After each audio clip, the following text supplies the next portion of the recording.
Now you're about to do something more complicated, like font size animation, for instance. This can be achieved with a for loop.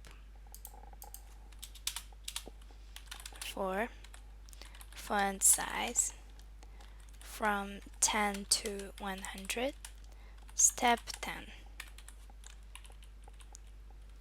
And the block.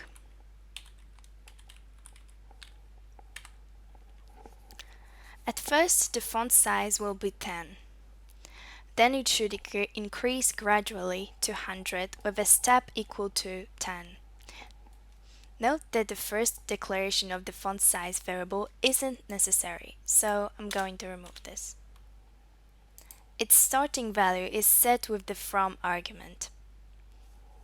Also note the indents of lines inside the for and loop. They aren't obligatory, but help you to spot the looped code. So run the script and see your text growing automatically in Notepad.